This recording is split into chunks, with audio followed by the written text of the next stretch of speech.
Hello दोस्तों, बहुत बहुत स्वागत, अभिनंदन एक बार फिर से RDX GS गुरु में। दोस्तों, हम एनवायरनमेंट इकोलॉजी यानी पर्यावरण पारिस्थितिकी पढ़ रहे हैं।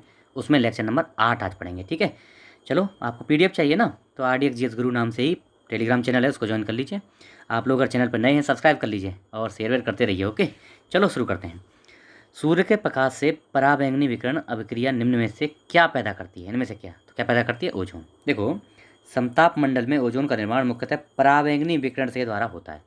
पराबैंगनी विकिरण समताप मंडल में ओजोन का निर्माण करती है। ठीक है, सी ऑप्शन सही है। चलो, निम्नलिखित युग्मों में से कौन सही सुमेलित नहीं है? रेनेटिंग पनीर है, आपको देखो एकदम अजीब सा नाम है ना, पता नहीं चल रहा है, लेकिन जयप्रौद्योगिकी, प्लाज्मिड, ये प्लाज्मिडस, ये पता चल रहा है कुछ नहीं। गोल्डन चावल, विटामिन ए, ये तो पता चल रहा है। ओजोन परत देखना जरा, ट्रोपोस्फीयर में होती है? नहीं, स्ट्रेटोस्फीयर यानी समताप मंडल में होती है, इसलिए यही गलत है। तो ऐसी चीज़ है ना, एक दो आपको समझ में नहीं आएगी, लेकिन आप में जो चीज़ पकड़नी होगी ना, उस क्लू से तुरंत पकड़ जाएगा क्वेश्चन। ठीक है, तो डी ऑप्शन सही है। कहाँ होती है? समताप मंडल में होती है ना ओजोन परत। तो चलो, समताप मंडल में ओजोन के स्तर को प्राकृतिक रूप से विनियमित किया जाता है किसके द्वारा? बताओ इसमें से किसके द्वारा? नाइट्रोजन डाई ऑक्साइड द्वारा, है ना? सही है क्या ये? बताओ। बिल्कुल राइट है, ये हो गया नाइट्रोजन डाइऑक्साइड के साथ। देखो क्या होता है, मोटाई के हिसाब से कार्बन डाई, ये जो ओजोन जो है ना, ये बदलती रहती है, मतलब मौसम के हिसाब से, मौसम से हिसाब से। एक्चुअली तो ये समताप मंडल में पाई जाती है और ऊंचाई पाई जाती है इसकी 20 से लेकर 35 किलोमीटर तक इसकी ऊंचाई पाई जाती है। 20 से 35 किलोमीटर में ज़्यादातर सांद्रण होता है इसका, है ना। अच्छा, मौसम के हिसाब से इसकी जो है मोटाई बदलती रहती है। बसंत ऋतु में इसकी मोटाई सबसे ज़्यादा, याद रखना, सबसे ज़्यादा बसंत ऋतु में, और वर्षा ऋतु में सबसे कम।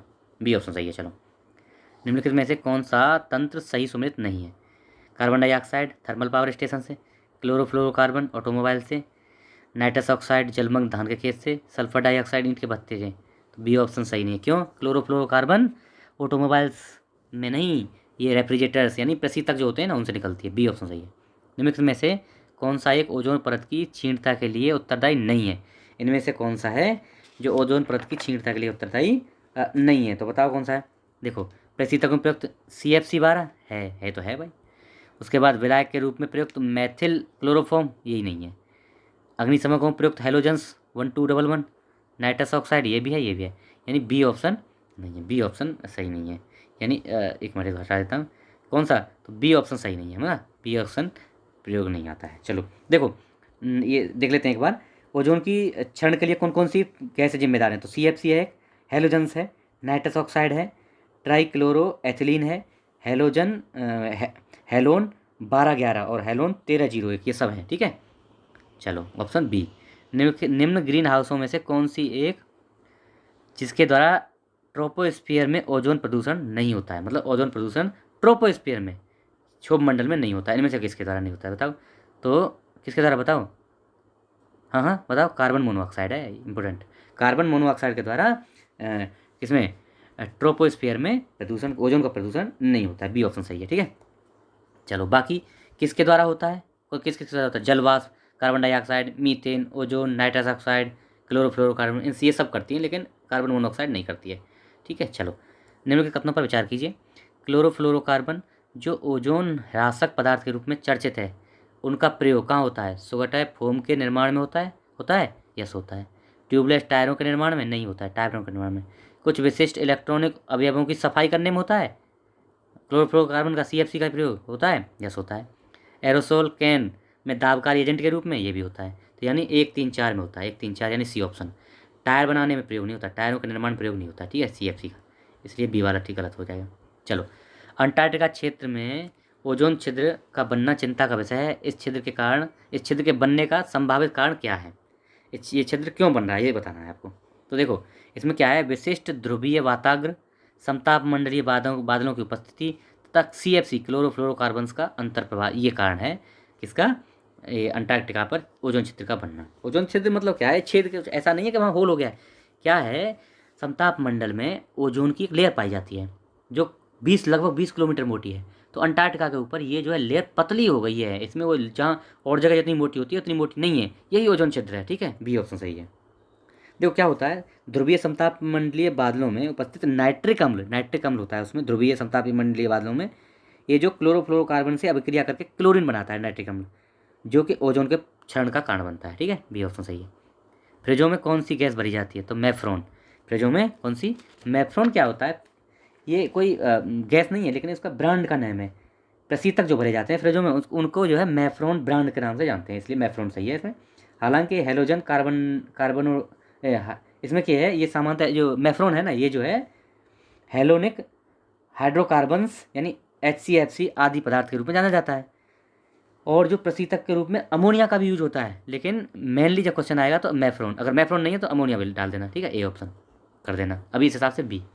निम्नलिखित में से किसने तिब्बत पठार के ऊपर वर्ष 2005 में ओजोन आभा मंडल ओजोन हेलो का पता लगाया, तो किसने लगाया, GW केंट मूर ने।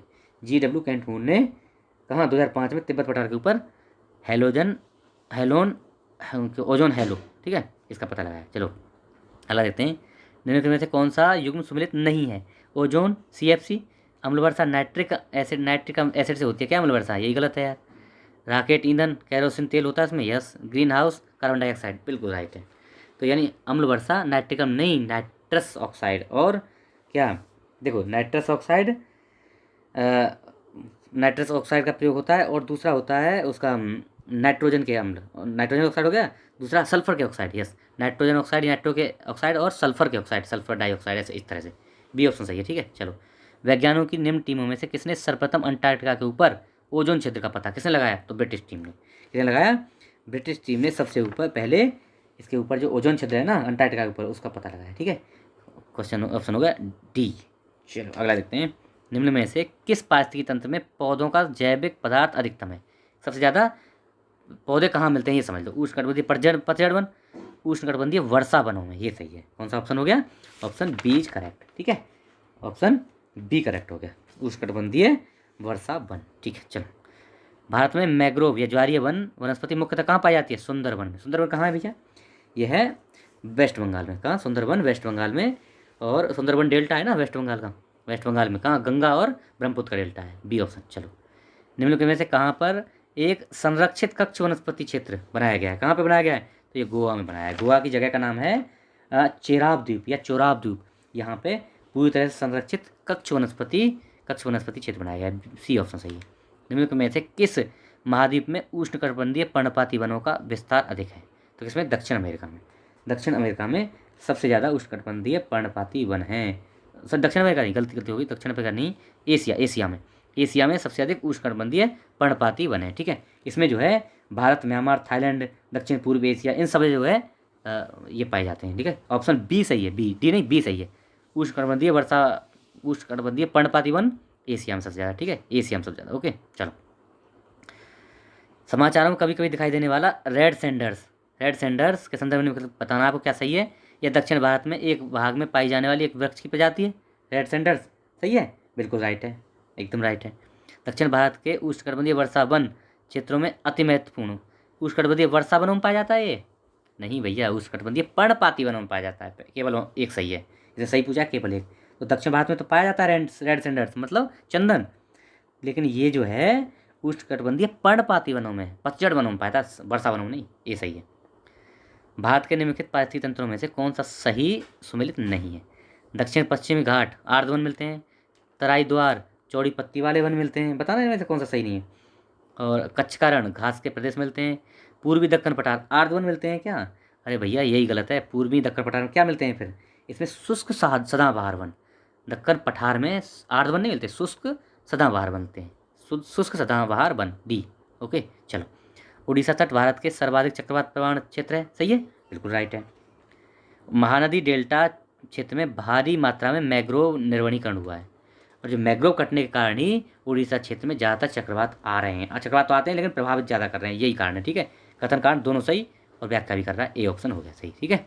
चलो, भीतरकनिका गरान के संदर्भ में निम्नलिखित में से इन पर विचार कीजिए, यह वंशधारा और सुवर्णरेखा नदियों के डेल्टा में है, ये पढ़ा है हमने, बताओ इन्हीं नदियों के डेल्टा में है क्या भीतरकनिका, है नहीं, गलत है, किसके में फिर बताना, यह पश्चिम बंगाल में पड़ता है, दोनों ही गलत हैं भैया, सही पूछा है ना, कौन सा क्या पूछा, सही पूछा है, तो दोनों ही गलत हैं, ना तो एक ना तो दो, मतलब दोनों ही सही नहीं है। तो कहाँ है भैया, ये देखो दो नदी पड़ती हैं, बहुत इंपॉर्टेंट नदी, कौन सी, ब्रह्माणी और बैतरणी। ब्रह्माणी कहाँ, उड़ीसा में है, बैतरणी उधर, ये उड़ीसा में ही है लेकिन वह क्या आ रही है उधर से, झारखंड साइड से, ठीक है। बैतरणी और ब्रह्माणी नदियों में, और कहाँ पे, उड़ीसा में है ये, ठीक है, पश्चिम बंगाल में नहीं है, इसलिए दोनों ही गलत हो गए, ठीक है। चलो अगला, निम्नलिखित कथनों पर विचार कीजिए।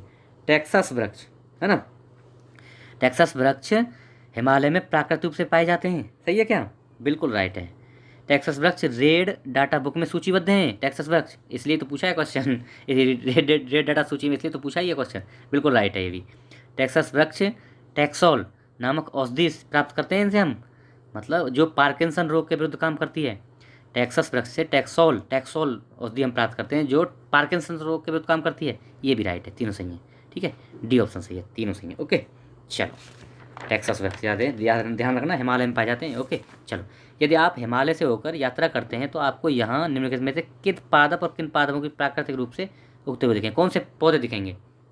बांज, बुरुंस, चंदन दिखेगा? अरे चंदन भैया अभी पढ़े हम, उष्णकटिबंधीय वृक्ष है, तो तीन नहीं दिखेगा। देखो तीन नहीं दिखेगा तो ये खत्म, ये खत्म, ये खत्म, कौन सा बचा? एक और दो। देखो ऐसे आते हैं, ऐसे आते हैं क्वेश्चन, ठीक है। तीन, चंदन तो दिखेगा नहीं, चंदन उष्णकटिबंधीय पौधा है, पर्णपाती वन, तो ये कहाँ से दिख जाएगा? हिमालय में, तो इसलिए एक और दो सही है, ठीक है, ए ऑप्शन। अगला देखो, वन नवीकरणीय संसाधन है, ये पर्यावरण की गुणवत्ता को बढ़ाते हैं, है ना, सही है क्या बात? बिल्कुल राइट बात है। नवीकरणीय संसाधन वो होते हैं जिनका जो है पुनः उपयोग किया जा सके, तो किया जा सकता है वन का उपयोग, एक बार काटने के बाद ही यूज हो जाते हैं, ठीक है। ये पर्यावरण की गुणवत्ता को बढ़ाते हैं, ये भी बात सही है, लेकिन व्याख्या थोड़ी कर रहा है, रीजन जो है, कारण जो है, कथन की व्याख्या नहीं कर रहा है, इसलिए बी ऑप्शन सही है, ठीक है, बी ऑप्शन। दोनों सही है लेकिन व्याख्या नहीं कर रहा है। चलो, निम्नलिखित कथनों पर विचार कीजिए। प्राकृतिक साधन वे साधन होते हैं जो किसी क्षेत्र में स्थित हैं या तथा भविष्य में भी प्रयोग लाए जा सकते हैं, है ना, वे होते हैं। चलो, किसी वास्तविक प्राकृतिक संसाधन का विकास प्रौद्योगिकी एवं उत्पादन लागत पर निर्भर करता है। प्राकृतिक साधन वे होते हैं जो किसी क्षेत्र में उपस्थित हैं और भविष्य में भी उपयोग किया जा सकते हैं, बात सही है। किसी वास्तविक प्राकृतिक संसाधन का विकास प्रौद्योगिकी और उत्पादन लागत पर निर्भर करता है, ये भी बात सही है, लेकिन ये व्याख्या तो नहीं कर रहा है ना, इसकी जो है कथन कारण सही है, लेकिन कारण जो है कथन की व्याख्या नहीं कर रहा है, बी ऑप्शन है इसमें भी, ठीक है। चलो अगला देखते हैं। एल्युमिनियम हरी धातु है, वह लकड़ी का स्थान लेकर वनों को बचाती है। लकड़ी का स्थान एल्युमिनियम कैसे ले लेगी? हरी धातु तो है लेकिन लकड़ी का स्थान नहीं ले रही है, ए सही, आर गलत, यानी डी ऑप्शन। देखो कारण क्या है, समझ लो, इसको समझो, थोड़ा सा 1 मिनट लगेगी। एल्युमिनियम को इसका पर्यावरणीय हितैषी, ये पर्यावरण हितैषी होने के कारण इसको हरी धातु बोलते हैं, ग्रीन मेटल बोलते हैं। एल्युमिनियम लकड़ी का स्थान नहीं ले रही है, एल्युमिनियम को हरी धातु इसलिए कहते हैं क्योंकि इसकी नवीकरणीय योग्य है, और नवीकरणीय योग्य होने के कारण पुनः उत्पादन की प्रक्रिया में ऊर्जा की काफ़ी बचत करती है ये, मतलब जब इसको दोबारा से उपयोग में लाते हैं तो ऊर्जा की बचत करती है, इसलिए इसको ग्रीन मेटल बोलते हैं, हरी धातु बोलते हैं, ठीक है, ए सही, आर गलत। ओके चलो, आप लोग नए हैं तो इसको सब्सक्राइब कर लीजिए, लोगों को बताइए, शेयर करिए, ठीक है, शेयर वेयर करिए यार। Okay, thank you so much.